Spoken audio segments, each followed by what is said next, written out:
Las pruebas. En la testimonial, toda persona tendrá la obligación de concurrir al proceso cuando sea citado y de declarar la verdad de cuanto conozca y le sea preguntado.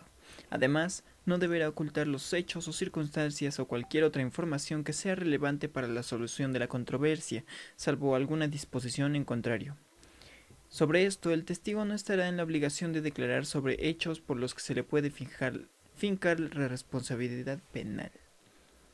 En cuanto a la pericial, podrá ofrecerse la prueba pericial cuando para el examen de personas, hechos, objetos o circunstancias relevantes para el proceso fuera necesario o conveniente poseer conocimientos especiales en alguna ciencia, arte, técnica u oficio.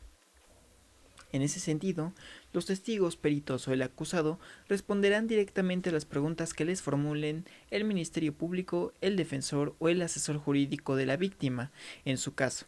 A solicitud de alguna de las partes, el tribunal podrá autorizar un nuevo interrogatorio a los testigos que ya hayan declarado en la audiencia, siempre y cuando no se hayan sido liberados.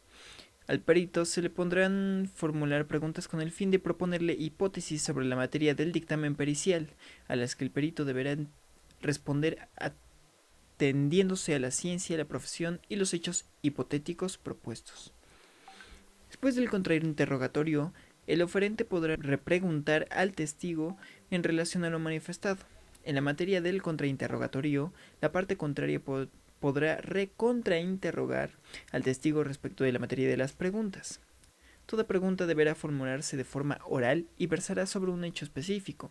En ningún caso se permitirán preguntas ambiguas o poco claras, conclusivas, impertinentes o irrelevantes o argumentativas que tiendan a ofender al testigo o peritos o que pretendan coaccionarlos.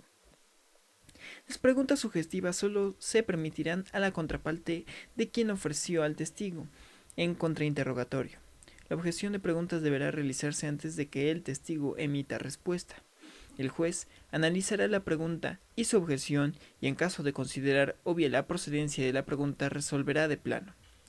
Contra esta determinación no se admite recurso alguno. Durante el interrogatorio y contrainterrogatorio del acusado, del testigo, del perito, podrán leer parte de sus entrevistas y manifestaciones anteriores, documentos por ellos elaborados o cualquier otro tipo de actos en los que hubiere participado, realizando cualquier tipo de manifestación, cuando fuere necesario para apoyar la memoria del respectivo declarante, superar o evidenciar contradicciones o solicitar las aclaraciones pertinentes. Con el mismo propósito se podrá leer durante la declaración de un perito parte del informe que él hubiera elaborado.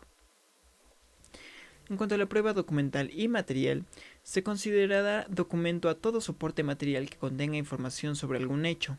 Quien cuestione la autenticidad del documento tendrá la carga de demostrar sus afirmaciones.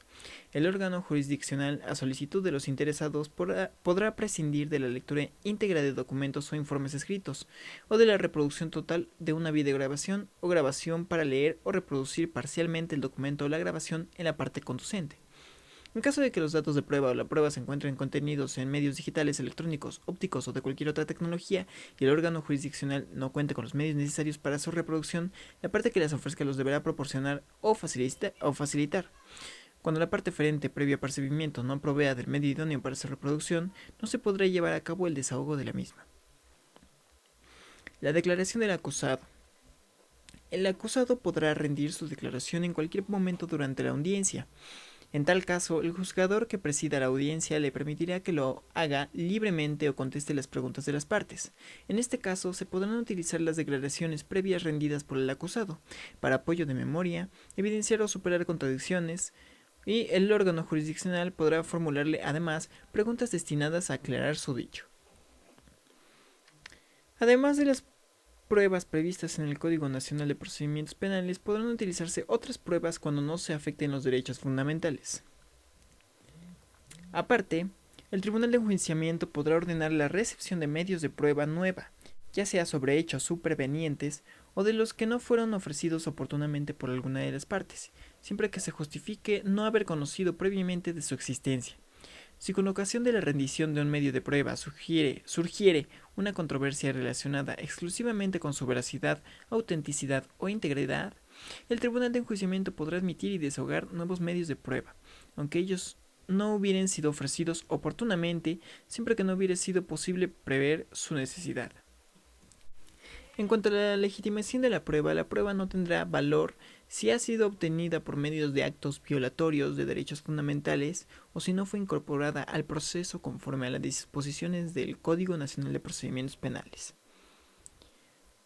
Los documentos, objetos y otros elementos de convicción previa a su incorporación a juicio deberán ser exhibidos al imputado, a los testigos o intérpretes y a los peritos, para que los reconozcan o informen sobre ellos.